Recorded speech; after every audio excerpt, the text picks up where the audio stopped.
Inside that cathedral, the candles were already lit hours before a single guest would arrive, casting long, trembling shadows across marble floors polished to a mirror shine. White flowers lined every pew, and somewhere near the altar, a string quartet ran through the same 16 bars of music they'd rehearsed a dozen times already that morning. Near the back doorway, half hidden by shadow, a woman in a plain uniform stood perfectly still, an envelope shaking in her hand. Her name was Jo Carver, and in a few short hours, the man standing at that altar was going to marry a woman his family had chosen for him. What nobody inside that cathedral understood yet was that the maid standing quietly by the door was holding a secret that had been buried inside his family for over 30 years, one that was about to stop this wedding before it ever truly began. Before we go any further, let us know in the comments where you're watching from. We'd love to hear from you. And don't forget to hit that subscribe button so you never miss any of our upcoming videos.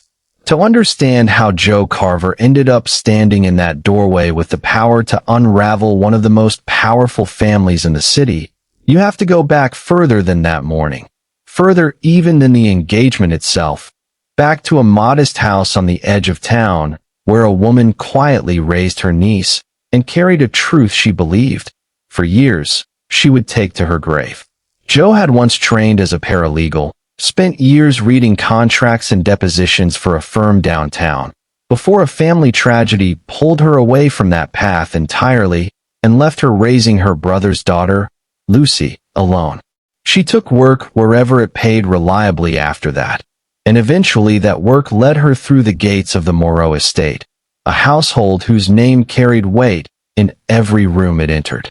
The Moreau family had built its fortune and its reputation under a man named Walter Moreau, a figure remembered publicly as disciplined, respected, untouchable in the circles that mattered most in that city. His son, Alexander Moreau, known to almost everyone simply as Alex, inherited the organization after Walter's sudden death, and with it inherited an unspoken expectation that he would marry strategically, the way his father always intended, to secure the family's standing for another generation. The woman chosen for that role was Camille Sinclair, elegant, composed, born into an old money family whose public image gave no hint of the quiet financial ruin unfolding behind its closed doors. Camille's father, Richard Sinclair, had spent years hiding that ruin from nearly everyone, including, in many ways, his own daughter. Jo noticed something the moment she began working in that house that most people walked past without a second thought. In a long hallway lined with formal family portraits, one photograph in particular seemed to catch her attention longer than the rest, a portrait of Alex's late mother, Diana Moreau, a woman whose expression carried a sorrow none of the other portraits in that hallway seemed to share. Jo would pause there sometimes while dusting, her hands stilling against the frame, though for a long while even she couldn't have fully explained why that particular photograph unsettled her the way it did. It would take months before the full weight of that recognition surfaced completely, but something in her had noticed long before her mind caught up to it. At home, Jo's niece Lucy was working on a school project about family trees, the kind of harmless assignment that most households would treat as an afternoon's diversion. For Jo, it became something closer to walking across thin ice. Lucy asked innocent questions about relatives Jo rarely spoke about, particularly anything connected to her own mother's side of the family, and Jo found herself deflecting more often than she felt entirely comfortable with. She would tell Lucy gently that some things weren't bad, they were simply unfinished, a phrase that satisfied a 12-year-old's curiosity for the moment, but did nothing to quiet the discomfort building steadily inside Jo herself. Discomfort she couldn't yet name clearly even to herself. The engagement announcement, when it finally came, was staged with the kind of polish that old, image-conscious families excel at producing. Alex stood beside Camille in the estate's main hall, composed and correct in every gesture, though anyone paying close attention could see the difference between a man celebrating a genuine union and a man executing an obligation. Camille performed happiness with practiced precision, though Jo, standing near the edges of the room as household staff so often do, caught a flicker of something colder behind that smile whenever Camille believed no one was watching closely. Richard Sinclair, meanwhile, watched the entire announcement with the unmistakable relief of a man who had just been handed a lifeline he desperately hoped no one would ever examine too closely. In the weeks that followed, Jo formed an unexpected, if guarded, connection with Alex himself. Late one evening in the estate's library, stressed by the mounting pressure of wedding preparations, he found himself speaking more openly with her than he had with almost anyone else in his circle. He mentioned, almost offhandedly, how little he had truly known his own mother growing up, how his father had never spoken of her without a peculiar tightness entering his voice whenever her name came up. Jo's reaction in that moment was small, a flicker quickly suppressed, but it was the first outward sign that something inside her had been quietly disturbed by a connection she hadn't yet allowed herself to fully examine. That same night, alone in her own home after Lucy had gone to bed, Jo took out an old envelope she had kept hidden for years, containing letters and a photograph tied to her own late mother's history. She sat with it for a long time, turning the question over in her mind, whether revealing what she knew could help the man she'd come to quietly respect, or whether it would destroy the fragile stability she had spent years building for herself and her niece. It was, without question, the heaviest decision she had faced since the day tragedy first reshaped her entire family, and she had no clear answer yet, only the growing sense that the truth was not going to stay buried indefinitely, whether she chose to reveal it or not. Behind closed doors, Camille and her father discussed the wedding with a bluntness that would have shocked anyone still holding onto the illusion of romance. The marriage, for them, was purely a financial rescue, a way of quietly saving the Sinclair family from a collapse almost no one outside their household yet understood. Camille harbored no illusions about loving Alex. Her focus was entirely on securing her family's survival through his name and his resources, and she made this plain to her father in private conversations conducted with the same practiced calm she wore in public. It was, in every sense, a transaction dressed carefully in the language of romance, and everyone involved except Alex himself seemed to understand that clearly. Sensing Jo's unusual attentiveness around Alex, and worried about anything that might threaten the engagement before it was finalized, Camille confronted her directly one afternoon in a tone that left no room for misunderstanding.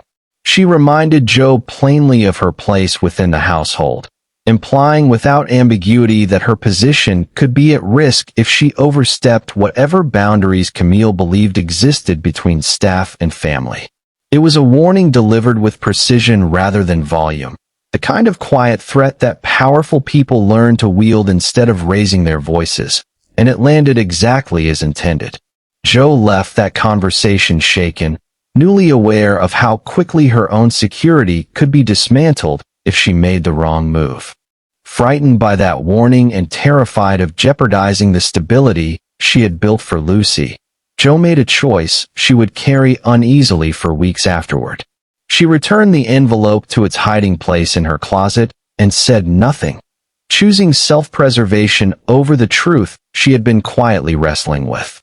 Wedding preparations continued around her, oblivious to the decision she had just made, and Jo found herself watching those preparations with a growing, private guilt, aware of exactly what she had chosen to withhold, and increasingly uncertain whether silence was actually protecting anyone at all, or simply delaying a reckoning that was already gathering momentum on its own. As the wedding date drew closer, pressure mounted from multiple directions at once. Richard Sinclair grew visibly more anxious, dropping careful hints to Alex about financial matters he hoped could be expedited.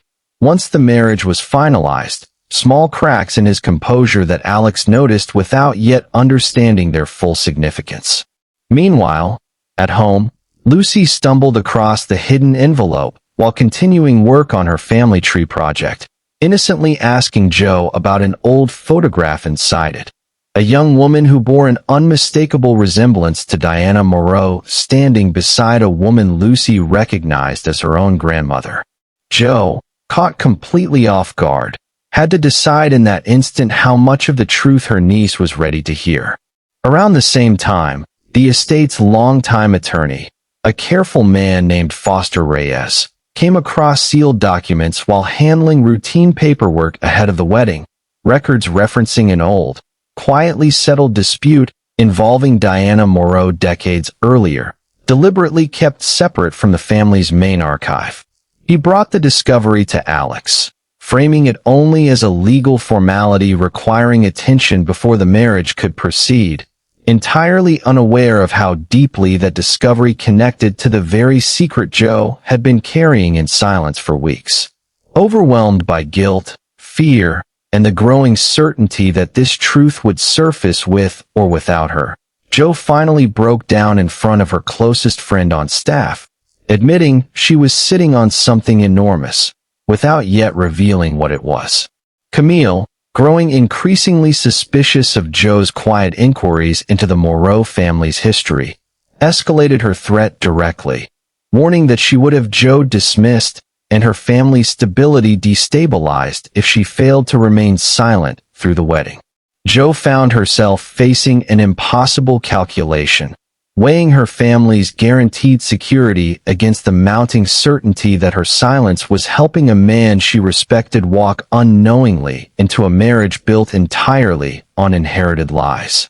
Independently, Alex had begun noticing the same troubling signs Jo had already sensed: Richard's mounting anxiety, Camille's hollow, practiced affection, and quietly asked attorney Reyes to look further into the Sinclair family's finances, unaware that his own family's history was about to collide with that inquiry in ways he never anticipated. With only days remaining before the ceremony, Jo made her decision. She could no longer allow fear to dictate her silence, and she chose to risk everything she had built: her job, her family's stability, her carefully guarded secret, in order to finally tell Alex the truth, with no guarantee of what it might cost her in return. On the morning of the wedding rehearsal, standing quietly near the cathedral's back doorway with the envelope trembling in her hand, she gathered the courage to interrupt something already set firmly into motion, understanding fully that once she spoke, she approached Alex privately before the rehearsal could fully proceed, and showed him what the envelope contained. Letters and a photograph proving that his late mother, Diana Moreau, had once been the closest friend of Jo's own mother decades earlier, and that his father, Walter Moreau, had orchestrated a quiet, cruel campaign to sever that friendship completely when Diana had once attempted to leave him, using his growing power and influence to threaten Jo's mother's family into silence and permanent separation. Jo told him plainly that his mother's sorrow had never simply been who she was as a person. It had been the direct result of being systematically isolated from anyone who remembered who she had been before Walter Moreau entered her life at all. The documents attorney Reyes had discovered only days earlier suddenly made devastating sense in light of what Jo had just revealed. The quietly settled dispute buried in the family archive was, in fact, a payoff, arranged decades earlier to relocate Jo's mother's family and ensure their permanent silence. Alex realized, with mounting horror, that the very pattern his father had used to isolate and control his mother was now being unknowingly repeated in his own arranged marriage to Camille Sinclair, a union built on desperation and quiet control rather than honesty, continuing a legacy he had believed all along he was honoring rather than repeating. Confronted with the full truth of both her father's desperation and the Moreau family's hidden history, Camille, to everyone's surprise including her own, admitted she had never truly wanted a marriage built on lies either. Beneath her calculated composure was a woman who had simply been taught, her entire life, that survival mattered more than honesty, and in that moment she chose, for the first time, to help expose her father's hidden financial ruin rather than continue the deception any further. Alex called off the wedding that same day, publicly graceful, privately resolute, protecting Camille from humiliation by framing the decision as a mutual recognition that the marriage had never been the right path for either of them. In the weeks that followed, Richard Sinclair agreed to restructure his family's finances honestly, choosing a harder but ultimately more dignified path forward than another forced marriage. Alex commissioned a quiet, private memorial acknowledging his mother's true story, finally restoring her portrait to a place of honor within the estate's main hall rather than leaving it tucked away in a hallway few people paused to notice. He sought Jo out personally not long after, thanking her not simply for the truth she had revealed, but for the courage it had taken to risk everything she had carefully built in order to finally speak it aloud, understanding fully now what years of silence had cost her.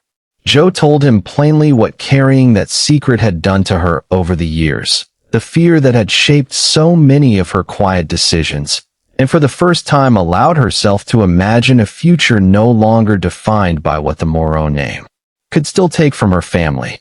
She finally told her niece Lucy the full story of their family's connection to the Moreaus, giving the girl a clearer, prouder understanding of her own grandmother's quiet courage instead of a mystery she had only ever half understood. Months later, Jo was no longer working as household staff at all, but helping Alex establish a foundation in his mother's name, supporting women who had experienced the same kind of quiet, controlling isolation Diana Moreau had once endured in silence. In the garden behind the estate, where Diana's restored portrait could now be seen through the tall windows of the main hall, Alex and Jo shared an unhurried, honest conversation about what might come next between them, no longer bound by obligation or fear, only by the simple, deliberate choice to build something real. He told her he had nearly married someone because he believed that was what his father's legacy demanded of him, and that he would rather build something honest with her instead, even if it took far longer to become anything at all. She told him that slow and honest sounded exactly like the kind of thing his mother had never been given the chance to have, and that she would like to help him finally have it. In the end, the maid who once stood trembling near a cathedral doorway hadn't simply stopped a wedding. She had given a broken family's oldest secret somewhere honest to rest, and given a grieving man the chance to build the one thing his own mother never had the chance to hold.